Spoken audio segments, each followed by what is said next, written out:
अस्सलाम वालेकुम dear students, कैसे हैं आप सब। उम्मीद है कि आप सब खैरियत से होंगे।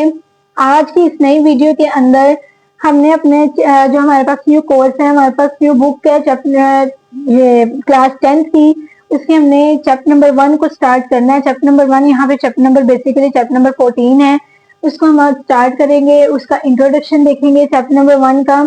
लास्ट वीडियो के अंदर मैंने आपको तमाम चैप्टर्स का इंट्रोडक्शन करवाया था कि तमाम चैप्टर्स हमारे इस कोर्स में कौन कौन से हैं और हमने इसमें कौन कौन सी चीजों को डिस्कस करना है चैप्टर नंबर 1 में, और कौन कौन सी चीजें हम इस पूरी बुक के अंदर स्टडी करेंगे। तो आज हम इसका वो चैप्टर नंबर 14 जो यहाँ पे चैप्टर नंबर 1 है उसको स्टार्ट करने जा रहे हैं। इसके चैप्टर नंबर 1 का नेम है states of matter and phase changes. Video को स्टार्ट करने से पहले इस चैनल को आप सब्सक्राइब कर लें, इस वीडियो को लाइक एंड शेयर लाजमी कीजिएगा ताकि ऑन टाइम आपको हर वीडियो मिलती रहे। हमने इस चैप्टर के अंदर सबसे पहले इसका ये आपको नजर आ रहा होगा, ये इसका सारा का सारा इंट्रोडक्शन देखना है। सारा का सारा उसने पहले हमें इंट्रोडक्शन दिया है। इसके अंदर उसने हमारे स्टेट्स ऑफ मैटर के बारे में बताया, हमारे मैटर की कितनी स्टेट्स हैं। इसके अलावा उसने उसके फेज चेंजेस के बारे में हमने इस चैप्टर के अंदर डिस्कस करना है। यहाँ पे उसने kinetic particle theory, kinetic molecular theory के बारे में उसने हमें थोड़ा सा डिस्कस किया है। स्टेट्स ऑफ मैटर को काइनेटिक मॉलिक्यूलर थ्योरी के अकॉर्डिंग डिस्कस किया कि उसमें क्या होता है, तो हम इसको आज डिस्कस करेंगे डिटेल में। आपके इस इंट्रोडक्शन में जो मेन इंपॉर्टेंट पॉइंट है वो मैंने सारे निकाल लिए हैं ताकि आप इजीली इसको अंडरस्टैंड कर सकें। ये हमारे पास चैप्टर नंबर 10 है, चैप्टर नंबर 14 है हमारे पास, जो यहाँ पे चैप्टर नंबर 1 है। क्लास 10th जो केमिस्ट्री हमारे पास है, न्यू सिलेबस की जो हमारे पास बुक है, उसके हम फर्स्ट चैप्टर को डिस्कस करने जा रहे हैं। उसने इसमें इंट्रोडक्शन में उसको एक्सप्लेन किया है कि 4 फिजिकल स्टेट्स हैं, solid, liquid, gas and plasma. यानी इसमें सॉलिड, लिक्विड और गैस और प्लाज्मा यानी इसकी 3 फिजिकल स्टेट्स हैं। जो इसकी प्राइमरी स्टेट्स होती हैं उसकी 3 फिजिकल स्टेट्स हैं, और जो प्लाज्मा इसकी 4th स्टेट होती है। लेकिन हमने इसकी 3 प्राइमरी स्टेट्स को ही इसमें क्या करना है, डिस्कस करना है। बेसिकली इसने ज्यादा इसमें इस कोर्स के अंदर और इस चैप्टर के अंदर गैसेस को ही डिस्कस किया। इस चैप्टर के अंदर इजीली कंप्रेस गैसेस क्या हो जाती हैं, इजीली कंप्रेस हो जाती हैं, एक्सपैंड हो जाती हैं। अगर आप देखें तो अपने अपने 9th क्लास की बुक के चैप्टर फर्स्ट चैप्टर भी यही था, इसमें आपने इसको पढ़ा हुआ है इसके बारे में कि जो गैसेस हैं इजीली कंप्रेसिबल हैं। क्यों हैं? क्योंकि उसमें क्या होता है कि मॉलिक्यूल्स हैं, जो उसके जो एटम्स हैं, उसके जो अंदर स्पेसिस हैं वो बहुत ज्यादा होती हैं, वो बहुत ज्यादा रैंडमली मूव कर रहे होते हैं। इस वजह से क्या होता है कि वो इजीली कंप्रेसिबल भी होते हैं, एक्सपैंड भी इजीली हो जाती हैं, वो डिफ्यूज भी क्या हो जाती हैं, इजीली हो जाती है। इसी वजह से इनके दरमियान में स्पेसिस ज्यादा होने की वजह से, due to random motion of the particle, spaces ज्यादा होंगी तो मॉलिक्यूल भी रैंडम मोशन बहुत ज्यादा करते हैं, बहुत ज्यादा रैंडमली मूव कर सकते हैं, वो बहुत आसानी से कर सकते हैं। इसके बाद उसने क्या बोला है कि काइनेटिक पार्टिकल थ्योरी के बारे में अकॉर्डिंग उसने क्या बताया है। काइनेटिक पार्टिकल थ्योरी उसने हमें बताई है, इसमें से not only explain behaviour of gases, ना सिर्फ गैसेस के बिहेवियर के बारे में बताता है, it also explain liquid and solid state of matter. ये हमें लिक्विड और सॉलिड की स्टेट के बारे में भी, मैटर की सॉलिड स्टेट के बारे में भी बताएगा। ये तीनों प्राइमरी स्टेट्स को क्या करता है, डिस्कस करता है। काइनेटिक पार्टिकल थ्योरी में तीनों को डिस्कस करेगी। Also explain inter conversion of all the 3 states of matter. ये और क्या करता है कि इंटर कन्वर्जन इसकी तीनों के तीनों स्टेट्स की इंटर कन्वर्जन को भी डिस्कस करता है इसमें। जैसे कि आप इस वीडियो में देख रहे हैं, इस वीडियो में आप देख रहे हैं कि मैंने यहाँ पे एक डायग्राम के साथ भी इसको एक्सप्लेन किया हुआ है। आपके सामने ये डायग्राम आ गई है, देखिए इसने क्या बताया। फिजिकल प्रॉपर्टीज वो कहता है कि जो है तीनों की तीनों स्टेट्स हैं हमारे पास, सॉलिड, लिक्विड और गैस, इसमें जो फिजिकल उसकी प्रॉपर्टीज होती हैं वो तो चेंज हो जाती हैं, लेकिन जो उसकी केमिकल प्रॉपर्टीज होती हैं वो सेम रहती हैं। ये उसने एक एग्जाम्पल के साथ समझाया है, वाटर।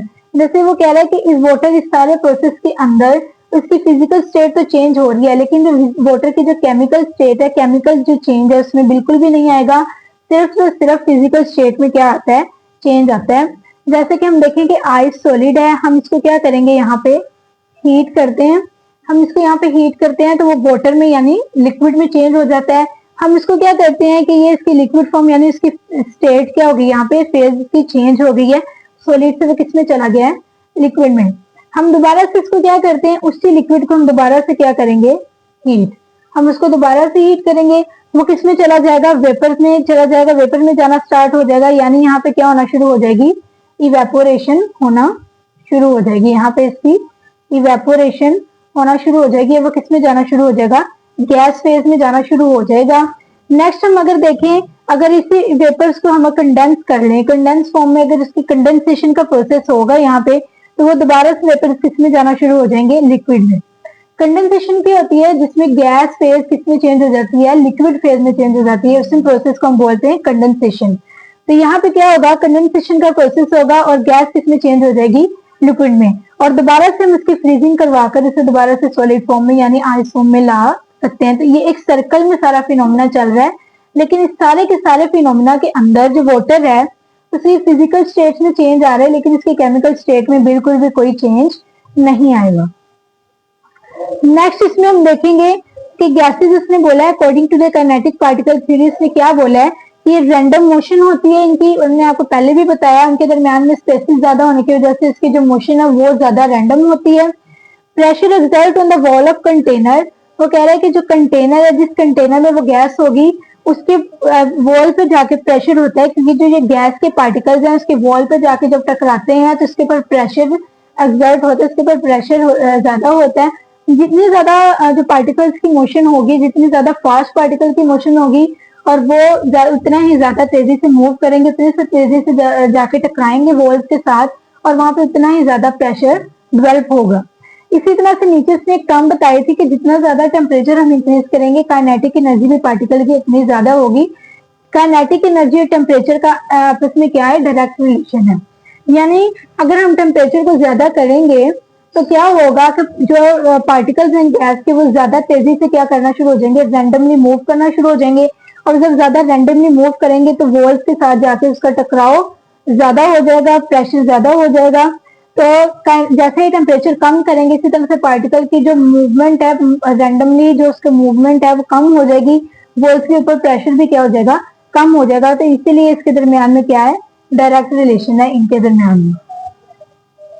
नेक्स्ट देखें, लिक्विड है, liquid according to the kinetic particle theory, liquid में क्या वो कह रहा है कि particle close to each other, particles क्या होते हैं, एक दूसरे के थोड़ा क्लोज होते हैं एज कम्पेयर टू गैसेस। इसमें क्या होगा, मूव इन ऑल डायरेक्शन, ये भी पार्टिकल क्या करते हैं, मूव इन ऑल डायरेक्शन, हर तरफ मूव कर सकते हैं, क्योंकि इनके दरमियान में भी क्या होती है, स्पेसिस होती हैं, लेकिन गैसेस की निस्बत क्या होती है, इनके दरमियान में स्पेसिस थोड़ी सी कम होती हैं। Do not have fix shape, इनकी जो शेप होती है वो फिक्स नहीं होती, ठीक है। उनकी रैंडम मोशन की वजह से इनकी फेस क्या होती है, जो शेप है पार्टिकल्स की और लिक्विड की वो फिक्स नहीं होती। इसकी due to inter particle forces, इसकी इंटर पार्टिकल फोर्सेस होने की वजह से लिक्विड हैज फिक्स वॉल्यूम, इसका जो फिक्स वॉल्यूम है वो फिक्स हो सकता है उनके दरमियान में जो फोर्सेस है उनकी वजह से, लेकिन इसकी जो शेप है वो फिक्स्ड नहीं होती। वो हम इसको अपनी मर्जी से शेप दे सकते हैं, हम लिक्विड को जिस कंटेनर में हम डालेंगे उस हिसाब से इसकी शेप भी क्या हो जाएगी, चेंज हो जाएगी। नेक्स्ट उसने क्या बताया, सॉलिड्स के बारे में बताया। According to the kinetic particle theory, solids क्या होते हैं, particles are fixed at their position. इसमें क्या होता है कि सारे के सारे पार्टिकल अपनी पोजीशन पे क्या होते हैं, फिक्स होते हैं, ठीक है। इसमें कोई रैंडमली मोशन नहीं होती, उसकी फिक्स शेप होती है उसकी, क्योंकि पार्टिकल फिक्स आपस में फिक्स्ड हैं और एक जगह पे स्टे कर रहे हुए हैं, और इसके अलावा उसके दरमियान में जो फोर्सेस है वो बहुत ज्यादा स्ट्रॉन्ग है पार्टिकल के बहुत ज्यादा क्लोज होने की वजह से। इसी वजह से इसका वॉल्यूम और इसकी जो शेप है वो क्या होगी, फिक्स्ड होगी। Process only vibrational motion, vibrational motion इसमें होती है, वो भी तब होती है जब हम किसी भी सॉलिड को हीट करते हैं तो उसके पार्टिकल अपनी जगह पे रहते हुए सिर्फ वाइब्रेट कर सकते हैं, वो अपनी जगह से हिल नहीं सकते। तो आपको आपको ना इस वीडियो में नजर आ रहा होगा कि किस तरह से पार्टिकल इसके जो है वो जो है उसके अपनी जगह पर रहते हुए जो है मूव करते हैं, लेकिन वो अपनी जगह से नहीं हिलते। तो इस टॉपिक के जो इंट्रोडक्शन था हमारे पास सारा, इसमें उसने यही सारे पॉइंट डिस्कस किए हुए थे जो अभी मैंने आपके साथ डिस्कस किए हैं। उम्मीद है कि आपको इस सारे टॉपिक की समझ आ गई होगी। इंपॉर्टेंट पॉइंट निकालने का मकसद यही है कि आपको इजीली क्या हो जाए, सारा का सारा टॉपिक अंडरस्टैंड हो जाए। आप इस टॉपिक को इसी तरह से भी राइट कर सकते हैं जिस तरह से मैंने इसके मेन पॉइंट्स को निकाला है, ताकि आप इजीली इसको राइट कर सके, अंडरस्टैंड कर सके।